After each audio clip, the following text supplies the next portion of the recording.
যাও আগে।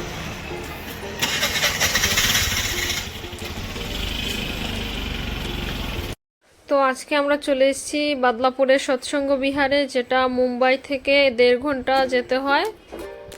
আর সেটা হচ্ছে অনুকূল ঠাকুরের আশ্রম। তোমরা অবশ্যই মুম্বাই আসলে এখানটাতে আসবে, অবশ্যই খুব সুন্দর জায়গা।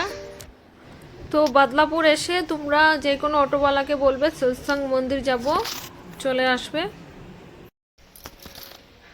কি গাছ এগুলা? এই হচ্ছে চিকুর গাছ, দেখি একবার। এই হচ্ছে চিকু, কেটে বুঝতে পারবো চিকু নাকি, লাগছে তো চিকুর মতনই। তো আমি জানতাম না এখানটাতে আসবে। এ হচ্ছে আমি যে ঠাকুরের দীক্ষিত, শ্রী শ্রী অনুকূল চন্দ্র, সেই ঠাকুরের কাছে এসেছি। তো আমি মনে করছি অন্য কোথাও যাব, তো ওই আমাকে সারপ্রাইজ দিল আজকে যে এখানটাতে আসছে। আমাকে বলেনি, আমি বলছি অন্য কোথাও যাচ্ছে। তো আমার তো খুবই ভালো লাগলো। তো ঠাকুরের স্থান যেমনই হোক অবশ্যই সুন্দর, আর ঠাকুরের স্থান যেমনই হোক ভালোই লাগে। তো চলো ঘুরে দেখি আর কি কি আছে এখানটাতে। তো চলো।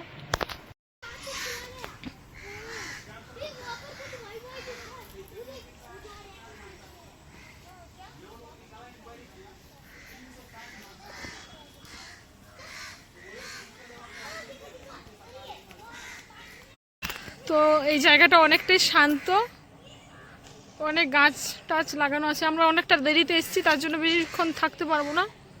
তো আজকে চলে যাব, আর একটু থেমে আরেকদিন আসবো, এসে তোমাদের সাথে পুরোটাই শেয়ার করবো।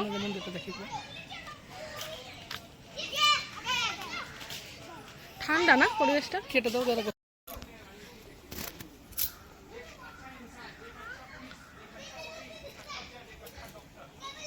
তো ওয়েদারটা খুবই ভালো না? তো এগুলা কি গাছ আমি তো চিনতে পারি না, তোমরা যদি চিনতে পারো তাহলে অবশ্যই জানাবে। চিকুর মতন তো দেখতে,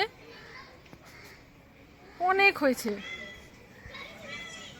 অনেক হয়েছে গো, চিকুর মতনই দেখতে। যে পুরোটাই এগুলোই গাছ, লিচু গাছ টাছ অনেক কিছু গাছ আছে। এই হচ্ছে মন্দির, সৎসঙ্গ মন্দির। তো দেখি জানবো কখন কি হয়। তো চলো জিজ্ঞেস করি যে কবে কি হয়, তাহলে আসা যাবে এখানটাতে। তো চলো।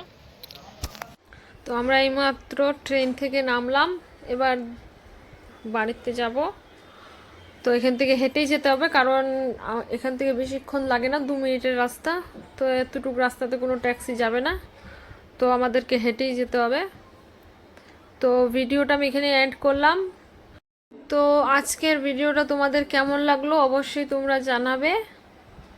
তো গুড নাইট সবাইকে।